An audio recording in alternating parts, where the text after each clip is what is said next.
हमारे साथ अश्विनी अग्रवाल अब जुड़ रहे हैं बाजार के बारे में बात करने के लिए। अश्विनी, ईटी नाउ स्वदेश पे गुड आज मॉर्निंग। हमसे बात करने के लिए बहुत बहुत धन्यवाद। अश्विनी, आज हमारी बात ऐसे समय में हो रही है कि इस समय कहाँ से शुरुआत करें, क्योंकि एक पॉइंटेड क्वेश्चन पूछता हूँ। जिस हिसाब से जी। मैक्रो न्यूज़ फ्लो इतना नेगेटिव है, एचएनआई लव्ड स्टॉक्स एकदम लिक्विडेट हो रहे हैं, ऐसा फंडामेंटल को कोई देख भी नहीं रहा है। क्या ये अर्ली साइंस हैं आपके हिसाब से कि ये एक तरह से पीक ऑफ पेसिमिज्म है, बुरी खबर का एक तरह से इससे ज़्यादा बुरा क्या होगा? देखिए सर, यदि आप पिछले 30 साल की हिस्ट्री देखें, तो हमने 3 या 4 ऐसी साइकिल्स देखी हैं। एक थी 1992-93 का बॉटम, अर्ली 93 का बॉटम आप समझ लें। दूसरा आप देखें तो एक 98-99 में बॉटम बना, उसके बाद 2001 में बॉटम बना, उसके बाद 2008 में बॉटम बना, 2013 में बॉटम बना और फिर 2020 में बॉटम बना। इन सारे बॉटम्स की यदि आप एक कॉमन थीम निकालें तो क्या होता है कि वैल्यूएशन बहुत सस्ते हो जाते हैं। उस समय अच्छी अच्छी कंपनियां जो हैं मिड टीन्स पी पे मिलती हैं, मार्केट लीडर्स की बात करें तो। और जो छोटी कंपनियां होती हैं वो तो मतलब 10 के काफी नीचे पी पे मिला करती हैं। मेरे को खाली एक ही डाउट है इस सेल ऑफ में कि इस बार वैल्यूएशन अभी तक घटे नहीं है। आप एग्रीगेट मार्केट के वैल्यूएशन देख लें, आप किसी स्पेसिफिक सेक्टर्स के वैल्यूएशन देख लें, तो वैल्यूएशन अभी भी जो है मैं कहूंगा कि पिछले 30 साल के एवरेज से कुछ ऊपर ही है, नीचे नहीं है। एंड ये खाली मेरे एक दिमाग में डाउट आता है कि बट बॉटम बना है या नहीं बना है। बिहेवियरली जो आप कह रहे हैं वो सही है कि पैनिक है बाजार में and people are scared. So typically ऐसे में लगता है कि भाई बॉटम बनना चाहिए। पर दूसरा एक आप चीज देखें कि retail mutual fund inflows are still quite strong, वहां पे भी अभी तक डर बैठा नहीं है। तो जो आपका सवाल है कि क्या ये बॉटम बन गया या क्या ये बॉटम बन रहा है, तो मैं कहना चाहूंगा कि उसमें 2 चीजें हैं जो मुझे इंडिकेट कर रही हैं कि अभी तक बॉटम नहीं बना है। म्यूचुअल फंड इन्फ्लो स्ट्रांग है और वैल्यूएशन अभी भी पिछले 30 साल के एवरेज से, औसतन से थोड़ा सा ज्यादा है।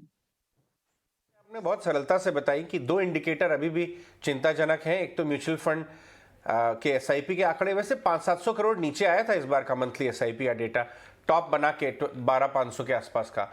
उसको आप और थोड़ा कमजोर होता देखना चाहेंगे, तब शायद पता चलेगा बिहेवियर फाइनेंस में कि हाँ, अब रिटेल इन्वेस्टर थोड़ा हिल गया है। और दूसरा, वैल्यूएशन अभी भी 10 साल के एवरेज से थोड़ा ऊपर है। वैल्यूएशन वाली प्लेट वापस लेके आइए डायरेक्टर साहब। हमने देखा स्मॉल कैप के जो वैल्यूएशन है 24 टाइम्स चले गए थे, वो बेंचमार्क से प्रीमियम पे चले गए थे। कुछ करेक्शन आया है, लेकिन आपके हिसाब से गुंजाइश अभी नीचे की है।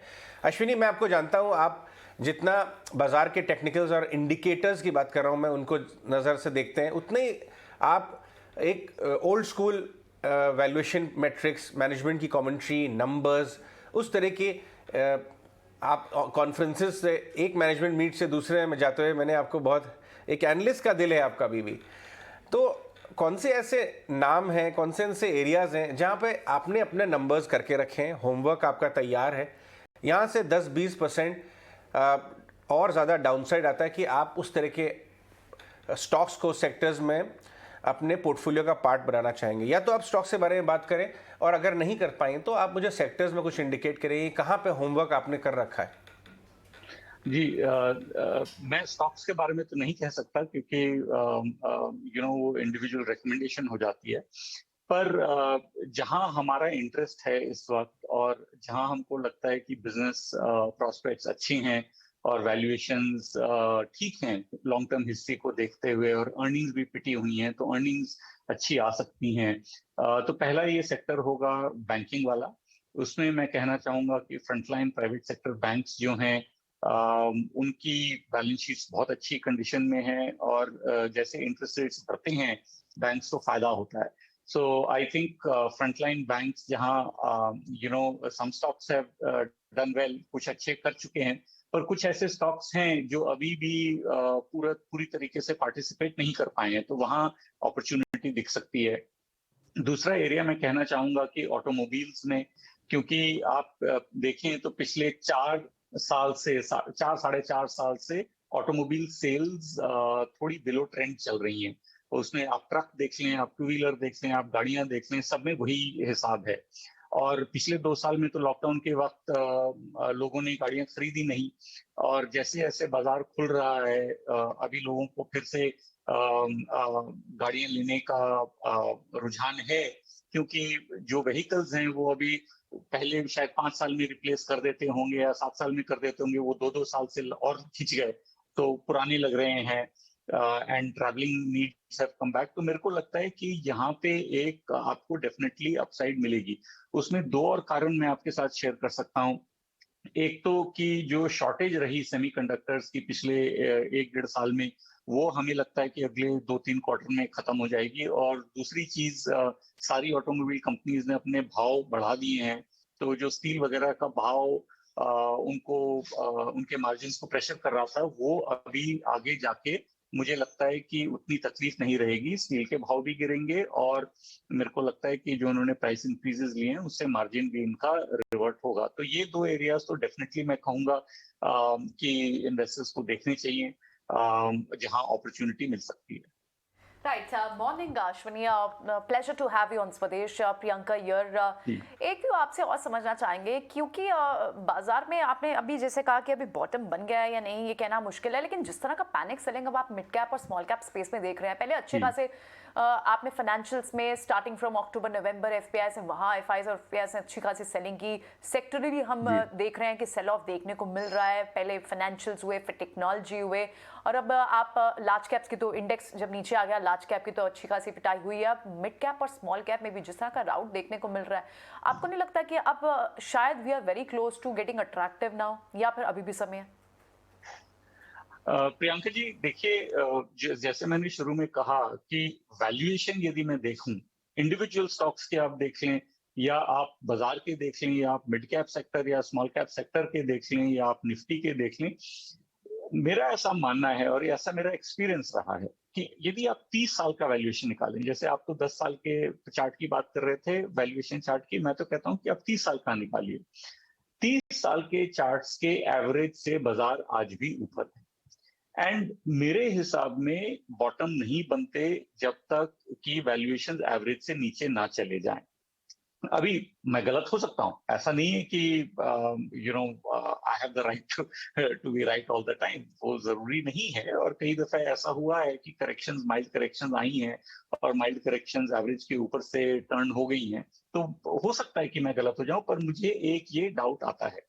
सेकेंड डाउट जो आपने कहा, वो हमको मई के नंबर्स में शायद देखने को मिले कि म्यूचुअल फंड के सब्सक्रिप्शन नंबर्स, जैसे एसआईपी तो ज्यादा कम नहीं होते हैं एंड होने भी नहीं चाहिए कायदे से, तो वो शायद 10-11 हजार से घट के शायद 10-1 हजार पे स्टेबलाइज हो जाए या 9,500 पे स्टेबलाइज हो जाए, कहना मुश्किल है।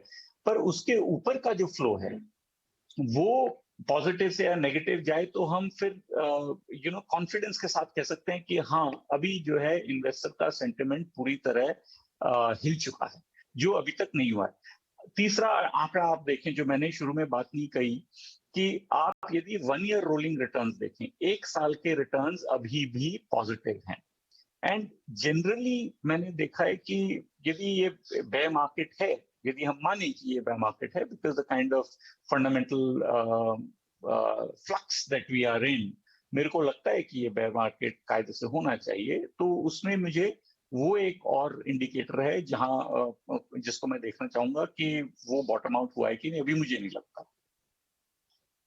पर ये मेरा व्यू है, I could be wrong, panic है, आपकी बात सही है, और हो सकता है कुछ हो ऐसा जिसकी वजह से बाजार सडनली घूम जाए, तेल के भाव गिर जाएं, या यूक्रेन का वॉर एंड हो जाए। मतलब there are so many events which are unpredictable, तो ये कहना बहुत मुश्किल है, हो सकता है हो जाए, मुझे ऐसा नहीं लगता। ओके, ठीक है। अश्विनी सर, बहुत बहुत शुक्रिया पहले तो आप 18 और स्वदेश को समय दे रहे हैं। जैसे अजय ने भी एक क्वेश्चन आपसे पूछा था कि आपका होमवर्क हो गया तैयार, आपने ऐसे कौन सी चीज़ तैयार कर ली हैं जो बिल्कुल ऑन द टो है कि हाँ इसमें खरीदारी की जा सकती है। मैं थोड़ा क्वेश्चन को ना जस्ट रिवर्स कर देता हूँ। आपने ये होमवर्क भी किया होगा कि इसको नहीं खरीदूंगा मैं इसमें से ये तो खरीद लूँगा पर इसको नहीं खरीदूंगा मैं। एक तो वो मेरे को बता देना कि वो आप क्या नहीं खरीदने वाला, ताकि हमको आधे तो लोग बच जाए कि खरीदना ही नहीं है। दूसरा पॉइंट सर, इन्फ्लेशन कितना हाँ जी। बड़ा टाइम बॉम्ब है सर? ये पूरी तरह से फट गया है, अभी फटना बाकी है? अभी तो हमने फाइनेंशियल ईयर की शुरुआत ही की है सर, अभी मई में आए हम, तो ये तो बहुत लंबा चलने वाला है इन्फ्लेशन। एक तो इन्फ्लेशन का बॉम्ब, और दूसरा क्या नहीं खरीदना है। मैं पहले सवाल पे पहले आता हूँ। हम वैल्यू इन्वेस्टर्स हैं स्टाइल वाइज। सो यदि आप हमारे फंड्स का रुख देखें तो वैल्यू इन्वेस्टिंग का होता है। उस वैल्यू इन्वेस्टिंग की वजह से हम हाई पी स्टॉक्स या बड़े जो महंगे स्टॉक्स हैं जिनके पीई 100, 150, 200 हैं या 80, 90, 50 हैं, वो हमें अच्छे नहीं लगते और वो हम उनमें हम इन्वेस्ट नहीं करते। Now it's a point of view. कायदे से ये कंपनियां अच्छी ग्रो करती हैं और उनमें हाई क्वालिटी भी होती है, और पिछले 10 साल में आप देखें तो क्वालिटी ग्रोथ की तरफ इन्वेस्टर्स का रुझान रहा है, बोथ इंस्टीट्यूशनल इन्वेस्टर्स का और रिटेल इन्वेस्टर्स का। पर हमारे वैल्यू फ्रेमवर्क में ये स्टॉक्स फिट नहीं होते। सो टिपिकली हम ऐसे स्टॉक से थोड़ा सा दूर रहते हैं। उसमें कई सारी ये न्यू इकोनॉमी लिस्टिंग्स हैं, इंटरनेट बेस्ड बिजनेस मॉडल्स, वहां पे भी बिकॉज वैल्यूएशन हमें अच्छे नहीं लगते, बिजनेस अच्छे लगते हैं, पर हमें स्टॉक्स अच्छे नहीं लगते, तो वहां पे हम दूर रहे हैं उनसे। और मुझे अभी तो नहीं लगता कि उनका बॉटम बन गया है, शायद बन जाए एट सम प्राइस जहां देखना पड़े दोबारा और हमें लेना पड़े। इंडिविजुअल स्टॉक्स के बारे में कहना बहुत डिफिकल्ट है, बट वो एक दूसरा एरिया है जहां अभी तो हम इंटरेस्टेड नहीं है। तीसरा एरिया जहां हम इंटरेस्टेड नहीं है वो है मटेरियल स्पेस। मटेरियल स्पेस में खास करके हमारी सबसे बड़ी दिक्कत ये है कि ये इतने सारे ग्लोबल इन्फ्लुएंसेस होते हैं एक स्टील प्राइस के पीछे या एक एल्यूमिनियम प्राइस के पीछे, कि कहीं प्रोडक्शन बढ़ गया, कहीं ट्रांसपोर्टेशन बॉटलनेक ईज हो गई, कहीं डिमांड गिर गई। तो इतने सारे वेरिएबल्स हैं कि वहां कह पाना बहुत मुश्किल है कि इनका फ्यूचर्स कैसा होगा, तो कायदे से हम वहां नहीं जाते। So that is the answer to your first question. Can you remind me, आपका दूसरा सवाल क्या था? सॉरी सर, दूसरा मैं जो पूछ रहा था वो इन्फ्लेशन के रिगार्डिंग था सर। जी इन्फ्लेशन कितना बड़ा टाइम बॉम्ब जी है अभी भी फटने के लिए? हाँ, देखिए सर, इसमें क्या है कि मैं इंडिया का लेता हूं और मैं यूएस का लेता हूं। सो सबसे बड़ा प्रॉब्लम यूएस इकोनॉमी के साथ क्या है कि उनका अनएम्प्लॉयमेंट बहुत कम चल रहा है, और उसकी वजह से wage increases and demand conditions are very strong. Now आप यदि पिछले 100 साल की उनकी हिस्ट्री उठा के देखें तो जब इन्फ्लेशन बढ़ा है और जब उन्होंने इंटरेस्ट रेट्स बढ़ाए हैं, उनकी इकोनॉमी रिसेशन में गई है। 2 या 3 वाकये ऐसे हैं जहां उनके रेट्स बढ़े पर इकोनॉमी दुरुस्त रही। एंड उन 3 समय में इनके पास एक फैक्टर मौजूद था, दूसरा फैक्टर मौजूद नहीं था, यानी कि इन्फ्लेशन ज्यादा था पर अनएम्प्लॉयमेंट भी ठीक ठाक था। तो ऐसी कोई मतलब अनएम्प्लॉयमेंट बहुत नीचे नहीं था। पर इस बार का जो उनका एक इशू है कि अनएम्प्लॉयमेंट भी बहुत नीचे है और इन्फ्लेशन भी बढ़ा हुआ है, तो इसलिए उनको तो इंटरेस्ट रेट्स बढ़ाने ही पड़ेंगे। और मुझे नहीं लगता कि वहां पे रिसेशन के बिना कोई चारा है, ऐसा मेरा पर्सनल व्यू है। अगेन चीजें बदल सकती हैं यदि रशिया यूक्रेन का वॉर सडनली खत्म हो जाए किसी कारण से, या एनर्जी प्राइसेस सडनली गिर जाएं, तो रुख बदल सकता है। बट आज के रोज ये एक सिचुएशन है।